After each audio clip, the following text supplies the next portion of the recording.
음모론이라고 상대가 몰아쳐도 부분적으로 음모론도 있겠죠, 그 안에. 그렇잖아요. 우리가 다 확인할 수는 없으니까, 우리 지식이라는 것이. 그렇지만 그런 문제에 있어가지고 투쟁이라든지 문제 제기를 하는 데는 적기성이 중요하잖아요. 그때 딱 타이밍이 중요하니까 우리가 다 확인이 안 되더라도 실마리 같은 그런 문제들이 발견될 때 그 문제를 타고 들어가는 거거든요. 아니면 또 우리가 사실관계 확인이 또 나오면 그 부분은 또 우리가 접으면 되잖아요. 접는 걸 뭐 그렇게 우리가 두려워할 게 뭐가 있습니까?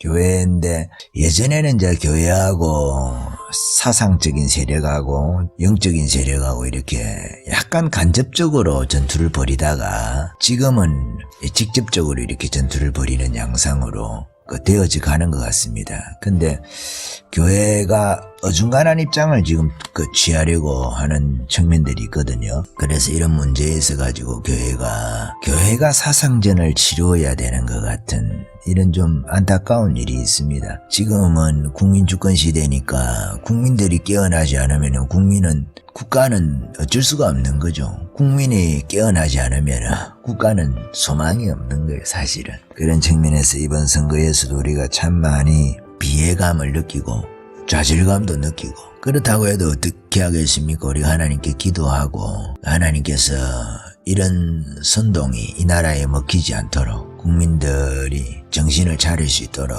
지혜로워질 수 있도록 하는데 저희도 기도하고 또 일조하는 그런 수밖에 없지 않은가, 그런 생각이 듭니다. 참 좌파선동이라는 거는 무섭습니다. 좌파선동뿐만 아니라 우파선동도 무섭고 좌파선동도 무섭고, 그렇지만 우파는 조금 뻔뻔하지가 못해가지고 항상 좌파에게 당하는 그런 측면들도 있어요. 예를 들어서 논문 표절이라 합시다. 논문 표절이 없으면 좋죠. 없으면 좋은데 좌파에서는 더 심한 자들도 많지 않습니까? 많은데 우파 좌파 이렇게 할 때에 그 똑같은 제목을 가지고 우파만 잡으면 안 되잖아요. 좌파도 같이 잡힌다 하면은 그냥 싹 다 잡아내면 되는데 그렇기가 어렵다는 말씀이에요. 그런데 우파는 양심적이니까 그냥 물러난다든지 이렇게 하면 우파의 투사들이 없어지는 거죠. 그걸 해라 이런 말씀을 드리는 것이 아니라 좌파가 원체 뻔뻔하다는 말씀을 드리는 거예요. 뻔뻔하다는 말씀을 드리는 거예요. 이번에 선거 보세요. 정말 문제 많은 사람들이 많은데도 여러분 누가 사과를 합니까? 누가 사과를 했어요? 그리고 좌파 내에서 누가 뭐 사과해라 마라, 자기네들이 정치적인 이익 때문에 서로 경쟁자가 있을 경우에는 뭐 그러는 경우가 가끔 있지만 그렇지 않고 좌파 전체가 국민에게 신임을 얻기 위해서 내부 총질을 그런 식으로 하지는 잘 않지 않습니까? 근데 우파는 그렇지 않은 것 같아요. 맨날 하는 말씀이지만은 전후회가 없어요. 전후회. 무조건 잘못을 덮어주자는 말씀을 드리는 게 아니잖아요. 그렇습니다. 여기 대나무 숲이라는 페이스북에 나온 글을 읽으면서 몇 가지를 한번 생각을 해보게 됩니다. 그래서 우파가 나라를 지키는 거거든요. 사실은 지켜왔고 사실관계에 있어가지고 우파가 더 가깝고, 이번에 그 사전선거 문제도 마찬가지고 우파들은 정말 우파 내에서 이렇게 토론을 하고, 그래도 우리가 과도한 음모론에 빠지지 않기 위해서 토론하고 이런 게 좌파에서는 안 해요. 그런 거 좌파에서 그런 거 봤습니까? 천안함 폭침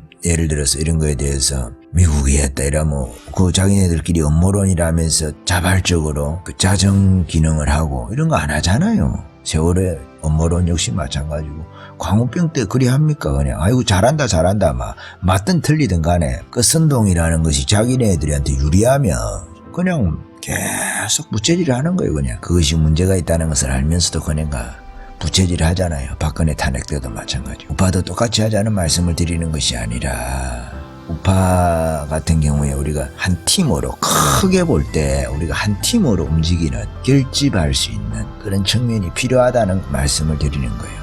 그래서 우리가 음모론에 빠지지 않기 위해서 주의하고 해야 되겠지만은 지나치게 그런 사람들에 대해서 막 매도하고 그럴 건 없어요. 우리가 다 알고 하는 건 아니잖아요.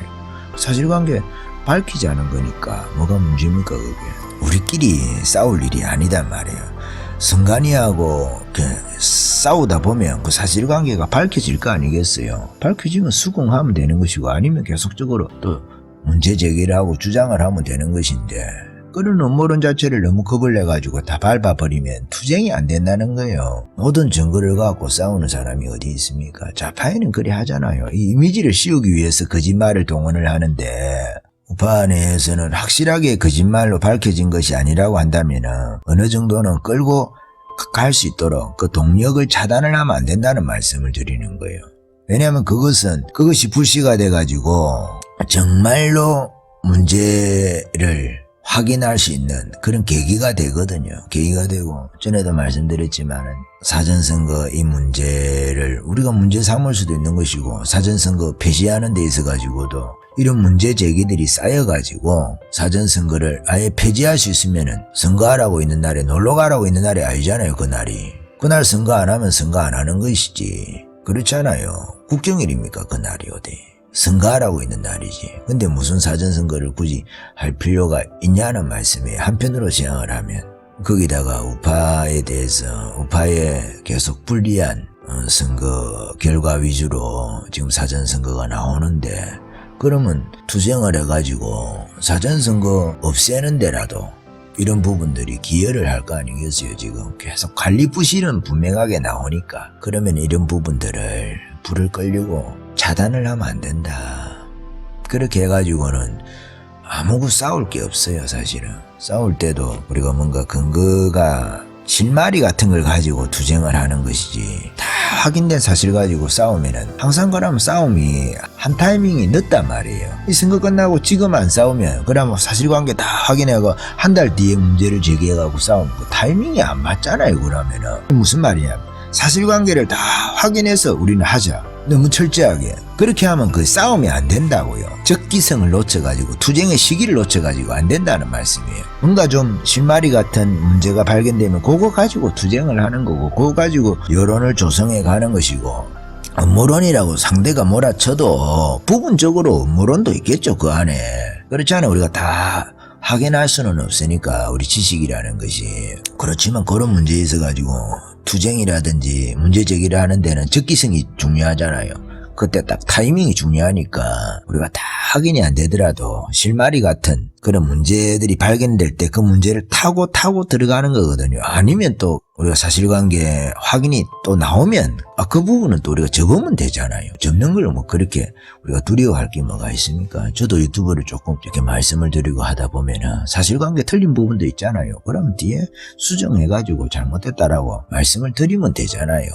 내가 누구를 명예훼손한 게 아니라고 하면은 그 시점에서 최대한도로 사실관계를 확인한 것이면 일단 그걸 가지고 이야기를 하는 거죠. 변화 가능성을 염두에 두고 그렇게 이야기를 하면 되잖아요. 그런 것까지 우리가 다 차단해가지고는 아무것도 못한다는 말씀을 제가 드리는 거예요. 제가 여기 이제 좌파에서 이미지를 씌우고 프레이밍 작업을 하고 프레임을 씌우고 말이죠. 낙인을 찍고 이런 부분하고 뭐 사전선거하고 제가 조금 연결해서 이렇게 말씀을 드려서 그렇긴 하지만은 약간은 우파도 뭐 너무 그러면 안 되겠지만은 모든 것이 다 밝혀지기 전까지는 약간 뻔뻔스러운 태도가 필요하다는 말씀을 드리는 거예요. 다 확인이 됐는데 그때도 뭐 뻔뻔스러운 것은 그거는 문제가 되겠지만은 다 확인되기 전까지는 그냥 어느 정도 우파 내에서 우파가 우파를 너무 이렇게 지명타를 주면 안 된다 하는 그런 말씀을 드립니다. 좀 문제가 있다 하더라도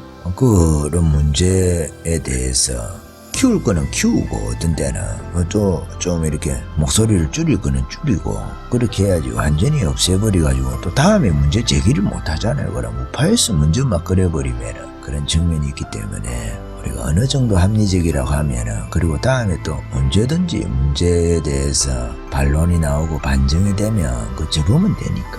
이렇게 해서 너무 완벽주의는 그런 거 가지고 투쟁을 할 수가 없는, 그러니까 항상 여당이라고 생각하는 거지. 야당인데 야당은 그 도끼가 있어야 되지 않겠습니까? 그래서 그런 좀 말씀을 한번 드려봅니다. 여기까지 할까요?